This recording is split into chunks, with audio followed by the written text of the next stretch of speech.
नमस्कार, सुप्रभात। आप देख रहे हैं डीडी न्यूज़ का ये विशेष सांकेतिक समाचार। मैं हूं साइमा खान और मेरे साथ हैं मेरे सहयोगी शरद। शुरुआत कर लेते हैं हेडलाइंस से। प्रधानमंत्री नरेंद्र मोदी आज सेमिकॉन इंडिया में सीईओ राउंड टेबल सम्मेलन में लेंगे हिस्सा। निवेश को लेकर हो सकती है चर्चा।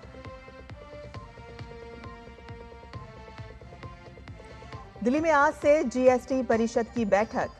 जीएसटी में रिफॉर्म पर होगी चर्चा।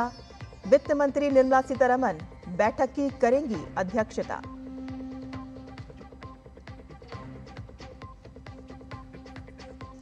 बिहार चुनाव को लेकर गृह मंत्री अमित शाह ने दिल्ली में आज बुलाई बीजेपी नेताओं की बैठक। दोनों डिप्टी सीएम होंगे शामिल।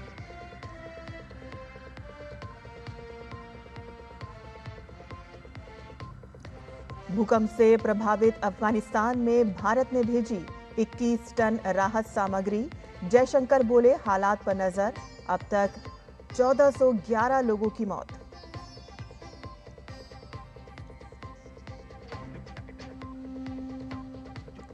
उत्तर भारत में बारिश से जनजीवन अस्त व्यस्त। दिल्ली में यमुना का जलस्तर बढ़ा। नोएडा, गाजियाबाद में आज स्कूल रहेंगे बंद।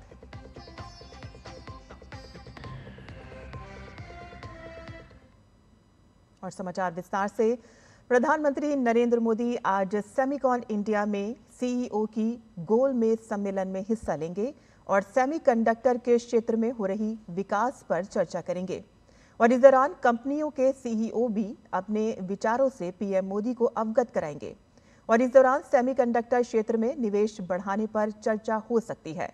कल नई दिल्ली स्थित यशोभूमि में भारत के सेमीकंडक्टर इकोसिस्टम को गति देने के उद्देश्य से सेमिकॉन इंडिया 2025 का शुभारंभ हुआ, जिसका उद्घाटन प्रधानमंत्री ने किया। कल सेमिकॉन इंडिया 2025 के दौरान 12 समझौता ज्ञापनों की घोषणा की गई। इलेक्ट्रॉनिकी और सूचना प्रौद्योगिकी मंत्री अश्वनी वैष्णव ने नवाचार बढ़ाने के लिए लगभग $1 अरब की राशि से डीप टेक अलायंस गठित किए जाने की घोषणा की।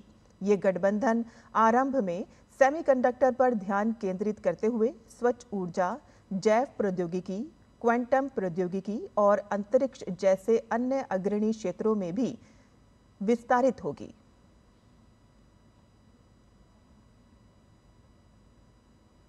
जीएसटी काउंसिल की बैठक आज से नई दिल्ली में शुरू होने जा रही है। 2 दिन चलने वाली इस बैठक की अध्यक्षता वित्त मंत्री निर्मला सीतारमण करेंगी। वित्त मंत्री ने बैठक से पहले कल कहा कि आगामी अगली पीढ़ी के जीएसटी सुधार कर प्रक्रियाओं को और सरल बनाएंगे और विशेष रूप से छोटे व्यवसायियों के लिए अनुपालन बोझ को कम करेंगे और इससे छोटे व्यवसायियों की बढ़ोतरी में मदद मिलेगी। उम्मीद है कि केंद्र सरकार बैठक में ऐसे कई फैसले लेगी जिससे जीएसटी का पूरा स्ट्रक्चर बदल जाएगा। कई प्रोडक्ट्स के जीएसटी स्लैब में बदलाव हो सकता है। एक्सपर्ट्स ने 175 उत्पादों पर कर में कटौती की उम्मीद जताई है। ये सुधार दिवाली से पहले अक्टूबर में लागू होने की संभावना है।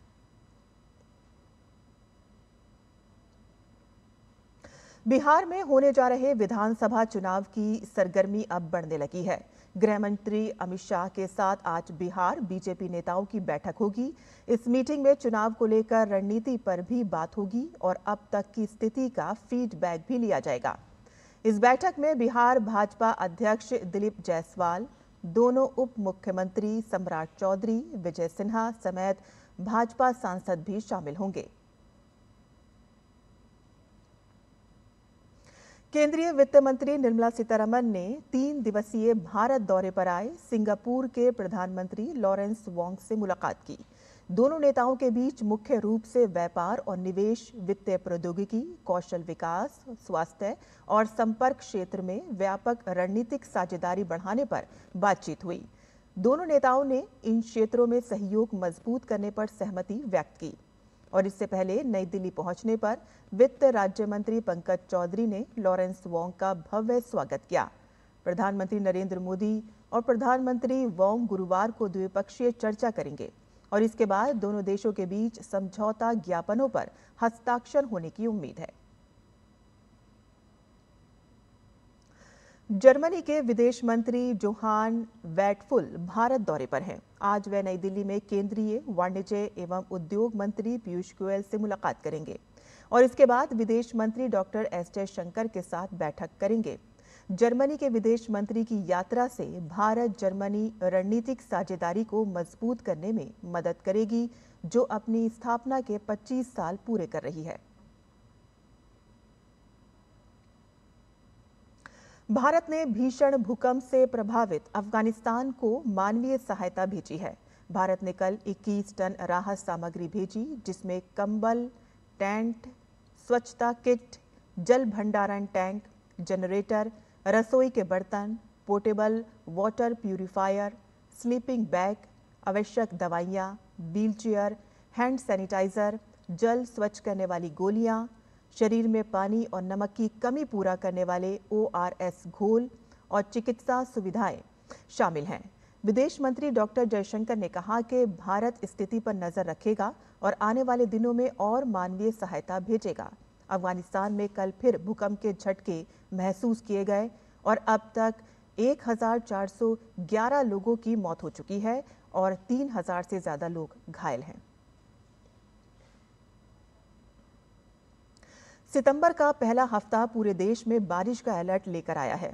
दिल्ली NCR, गाजियाबाद, नोएडा और गुरुग्राम में लगातार बारिश से जनजीवन अस्त व्यस्त है, तो वहीं जम्मू कश्मीर, पंजाब और हिमाचल प्रदेश में रेड अलर्ट जारी किया गया है। राजधानी दिल्ली में यमुना का जलस्तर एक बार फिर से खतरे के निशान से ऊपर चला गया है। यमुना में जलस्तर में तेजी से बढ़ाव के चलते राजधानी में बाढ़ का खतरा बढ़ गया है। उत्तराखंड और पश्चिमी उत्तर प्रदेश में भी ऑरेंज अलर्ट के बीच मूसलाधार बारिश हो रही है। कल से ही दिल्ली NCR में सुबह से रात तक झमाझम बारिश ने जगह जगह जल भराव और लंबा ट्रैफिक जाम पैदा कर दिया। मौसम विभाग ने चेतावनी दी है कि उत्तर और पहाड़ी राज्यों में अगले कुछ दिनों तक यही स्थिति बनी रहेगी। उत्तर प्रदेश में बारिश का अलर्ट देखते हुए आज नोएडा और गाजियाबाद में स्कूल बंद रहेंगे।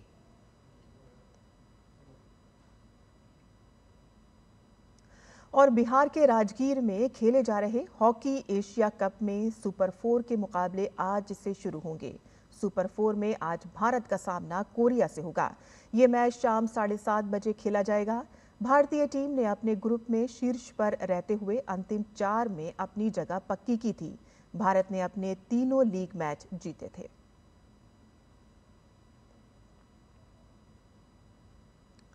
और हमारा ये सांकेतिक समाचार यहीं खत्म होता है। मुझे और मेरे सहयोगी शरद को अब अनुमति दें, लेकिन आप देखते रहिए DD न्यूज़।